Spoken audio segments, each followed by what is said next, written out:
Okay, so let's talk about overcoming resistance. Well, based on the questions, why don't we change, even though we know that it's a good thing? So that because of some situations are very difficult. We have to understand the different mechanisms that rest inside us psychologically and physically. Healthy different mechanisms and unhealthy different mechanisms. We have the whole list in here. Let's proceed to the next slide and we'll talk about each one of them. Okay, so let's understand the coping strategies.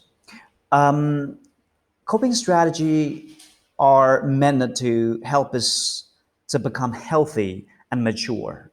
And in this way, different mechanism allow us to work through challenges to our worldview and adjust our life in a way that maintain our integrity. So if you know what is right and you do what is right, then you have high integrity to your knowledge, to your skills,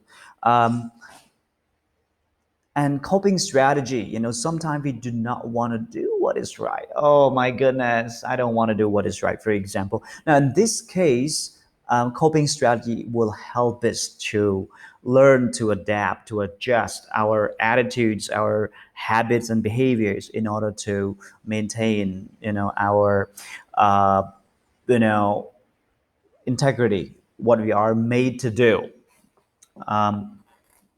So examples that we need to do in the process of these adjustments in our life. Number one, we need to improve logical analysis. Not a lot of us are logical, or we have limited understanding of logics, or even logic itself is a branch of philosophy, is a large discipline of study that we seems to continue to debates on, especially on the complex issue. But do not give up, even though this could be a complicating subject of study. You learn about logic. Some logics are based on these observable facts. I used to say that the opposite of logic is magic. So if you see water flow from the top to the bottom, it sounds like it is obviously a logical procedure on how things should be done. But if you see water flow from the bottom to the top, in the thin air, then that is magical. It's the act of magic, it's not as logic. Objectivity is based on scientific facts, something that is measurable and observable, repeatable, testable. Tolerant of ambiguity.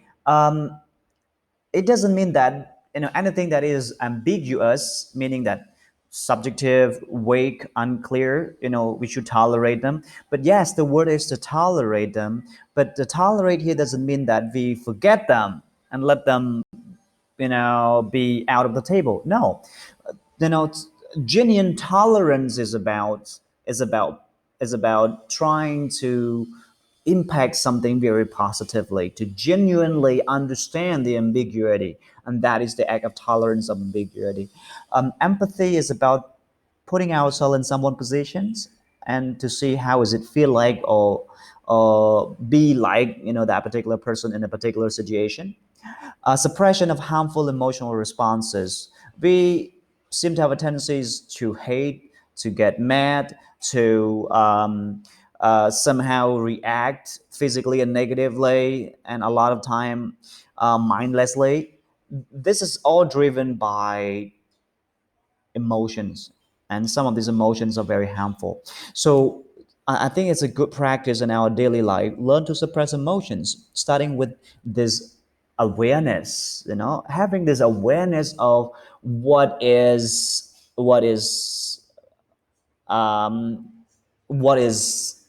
so good about reacting that way, or what could my reaction lead to.